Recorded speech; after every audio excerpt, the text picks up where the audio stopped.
माफी मांगो, माफी मांगो, माफी मांगो, माफी मांगो, माफी मांगो, माफी मांगो। समाज पार्टी जिंदाबाद, जिंदाबाद, जिंदाबाद, समाज पार्टी जिंदाबाद, जिंदाबाद, जिंदाबाद। गणपति राम अमर रहे, बाबा साहब अमर रहे।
अमित शाह जी,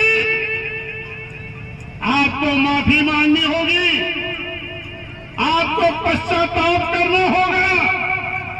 मैं तो ये भी कहता हूं, माननीय अमित शाह जी, आप अगर पार्लियामेंट गए हो तो बाबा साहब के वोट के बदौलत गए हो। अगर आप उन बाबा साहब का सम्मान नहीं कर सकते, बाबा साहब के बनाए हुए संविधान से देश चलता है, अगर आप बाबा साहब का सम्मान नहीं कर सकते तो आपको बाबा साहब के दिए हुए वोट के अधिकार से जो आप पार्लियामेंट सदस्य बने हो उस पर भी आपको रहने का अधिकार नहीं होता है। इस वजह से ही आप लोग तिकोनिया पहाड़ पर इकट्ठा होना शुरू किए हैं और मैं समझ रहा हूं कितनी ठंडक के मौसम में इतनी बड़ी संख्या में हमारी माताएं बहनें भी आई हैं। मैं इनका भी बहुत बहुत धन्यवाद देता हूं, क्योंकि जिस तरीके से अमित शाह जी जो गृह मंत्री जी हैं, भाजपा के नेता हैं, इन्होंने जिस तरीके से अपमानजनक टिप्पणी बाबा साहब पर की है, उससे खास तौर पर हमारी माताओं बहनों में, SC ST में, OBC समाज में, माइनॉरिटी समाज में और जो बाबा साहब के संविधान पर विश्वास रखने वाले लोग हैं, ऐसे सभी जाति समाज के लोगों में बहुत बड़ा गुस्सा है। और इस इतना गुस्सा है, इस गुस्से को देखते हुए हमारी राष्ट्रीय अध्यक्ष बहुजन समाज पार्टी के नेता बहन कुमारी मायावती जी ने जैसे ही अमित शाह जी ने सदन में जो उन्होंने बोला है कि जिस लहजे में बोला है अंबेडकर अंबेडकर अंबेडकर अंबेडकर, इस लहजे को बाबा साहब के अनुयायी, बाबा साहब को मानने वाले लोग ये कतई बर्दाश्त नहीं कर सकते हैं। ये आप लोगों ने आज धरना दे करके ये सिद्ध करने का काम किया है।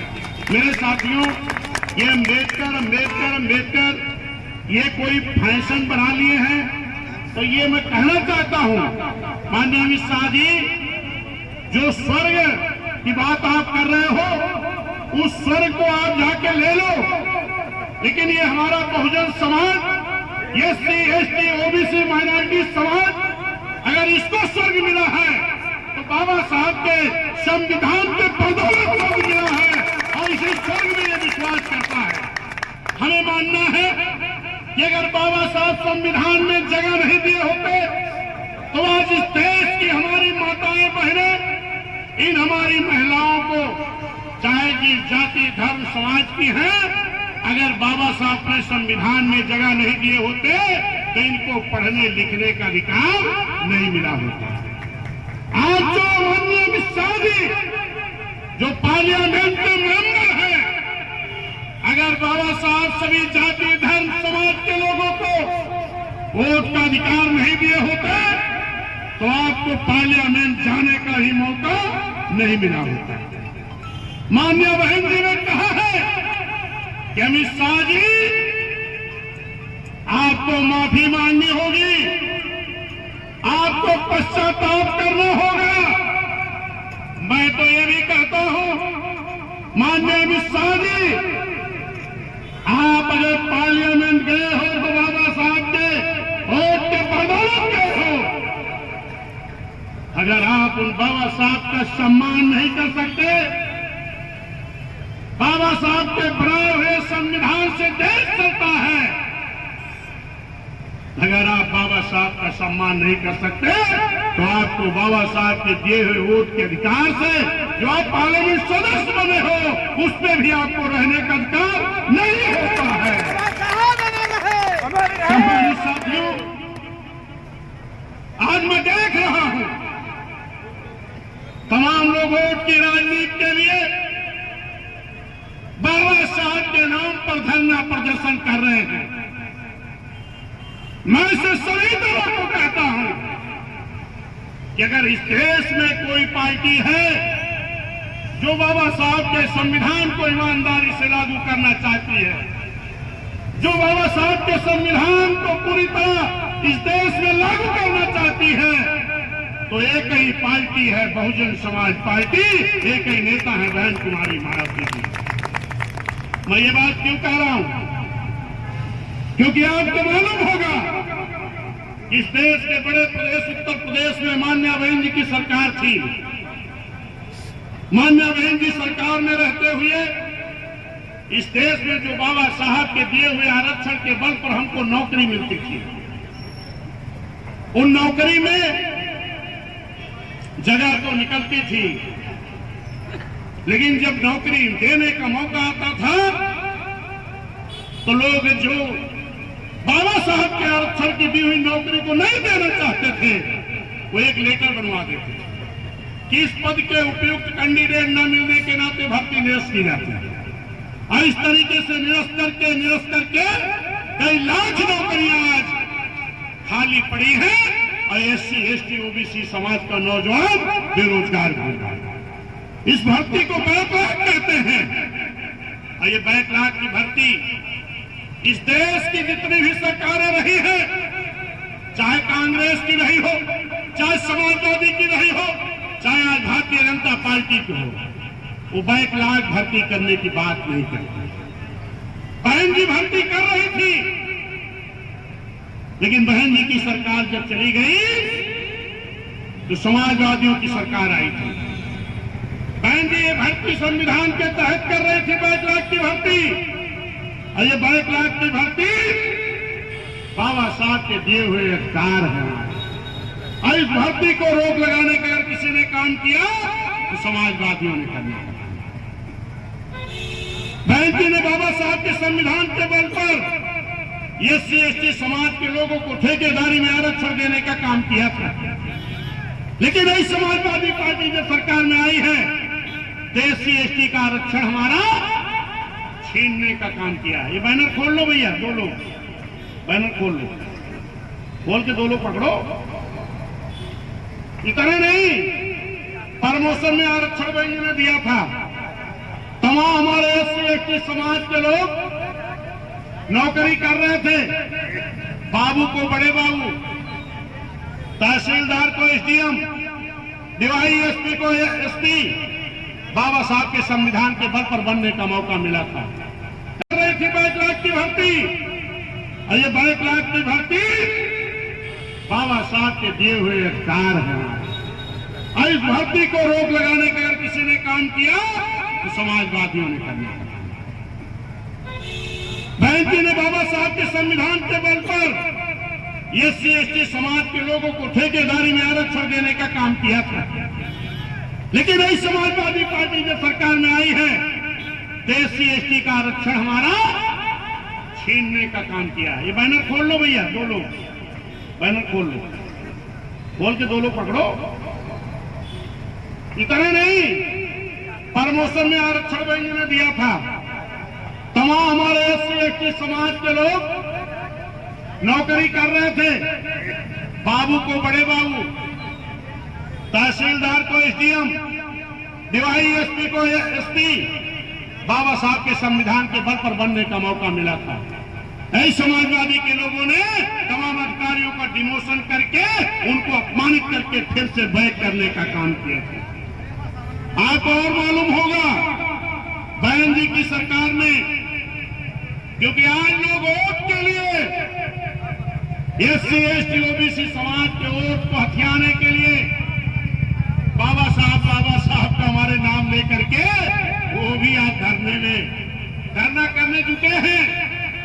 लेकिन मैं आपको याद दिला दूं, बहुजन समाज पार्टी की सरकार थी, माननीय बहन जी ने अम्बेडकर पार्क लखनऊ गोमती नगर में बनाया था और यही समाजवादी पार्टी सरकार ने क्या कहा कि अम्बेडकर का पार्क नहीं अय्यासी करता है।